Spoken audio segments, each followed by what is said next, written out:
I'm a retired school teacher who shakes a little bit and has Parkinson's. One of the first signs, believe it or not, was going to church every week. My right leg started to shake a little bit. A month later, my left leg started shaking.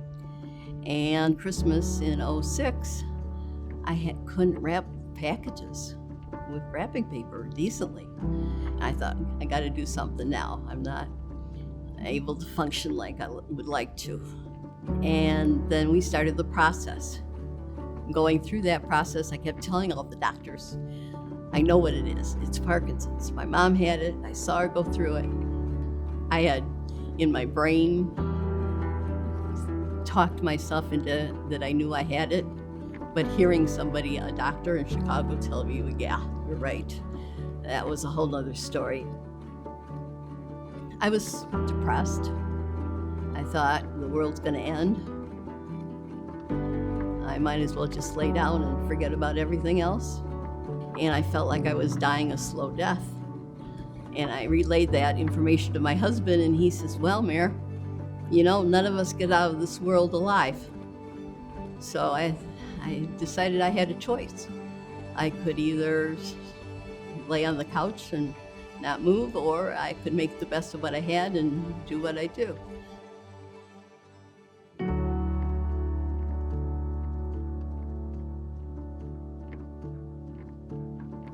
I'm Dennis O'Malley. I live in St. Charles.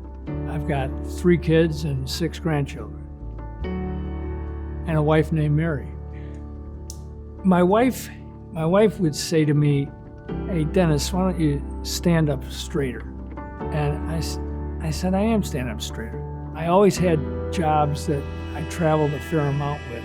So I noticed when I was traveling that when I was walking down the hallway to my room in a hotel,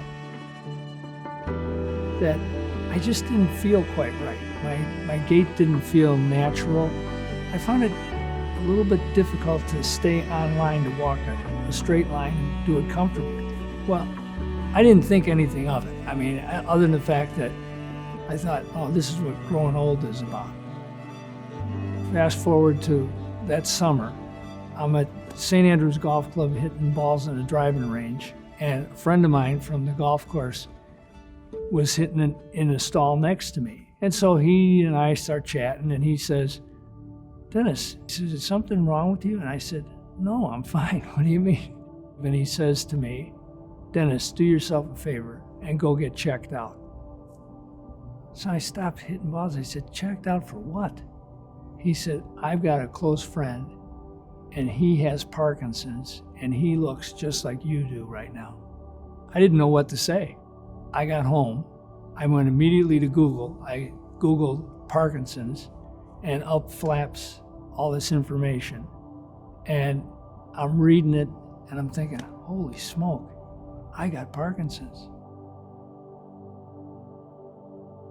Just dealing with the reality that you know you've got something that is a downward spiral, and there's no cure for it. I mean, the doctor made that clear to me on my first meeting with him. But just knowing that Parkinson's is part of what my future is can be pretty eye-opening, actually.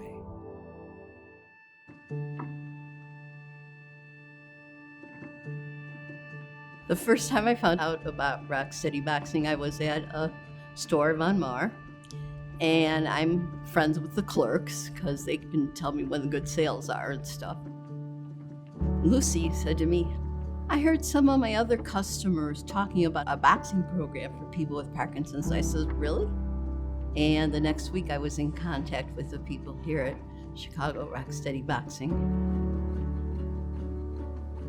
I felt really excited, something new, something different, a little nervous, especially when they did the intake evaluation, and when they put a rope down when they gave me a jump rope, I couldn't jump, but they put it down on the ground, and then I couldn't even jump over the rope. I thought, oh my God, I just failed this one. Well, as I learned later, it wasn't really failing, it was just a starting point. And thank God, now today I can jump rope about 15 times in a row. So it's been quite a journey.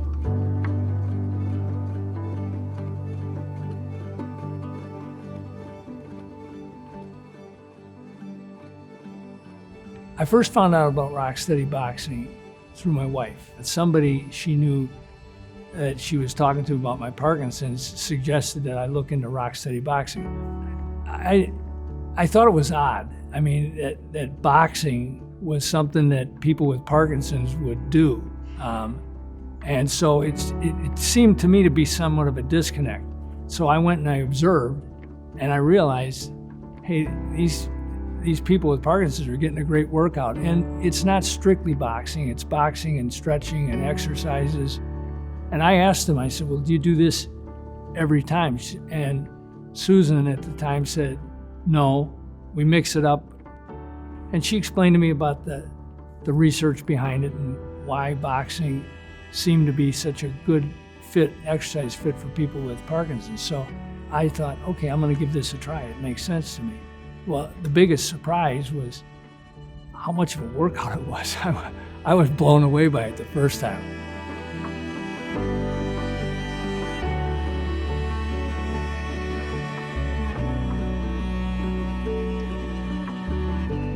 One of the things I really love to do is nature photography. I'll take my camera out just about every day. We live on Fox River.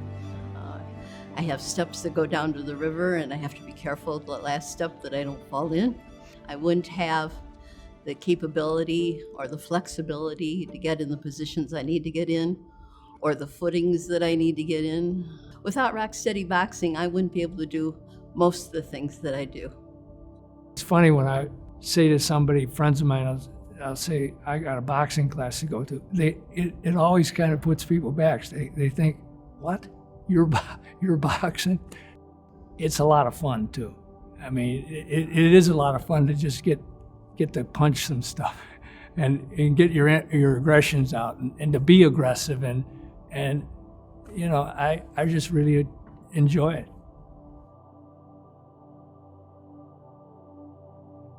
I think that what surprised me is the level of commitment of the staff and volunteers in helping people with Parkinson's.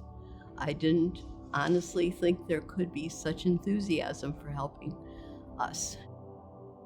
The staff is Mark and his wife, Judy. They care about what happens here. And they've got an incredible group of volunteers that come to help make this happen. I love the fact that I can come here and just be who I am. I love the fact that people don't look at you differently. Knowing that we're in it together is what I really love about Rocksteady Boxing.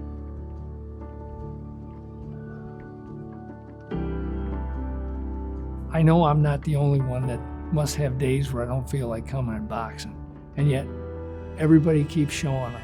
And we all know this is for our collective good and our individual good for each one of us in dealing with Parkinson's.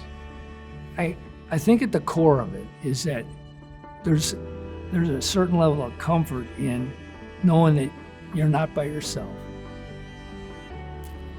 and that you've got other people who are sharing the same challenge. Every one of us has got a story to tell, on a personal level. But getting together 3 times a week with this group is great. It just helps you deal with the reality of what it means to have Parkinson's.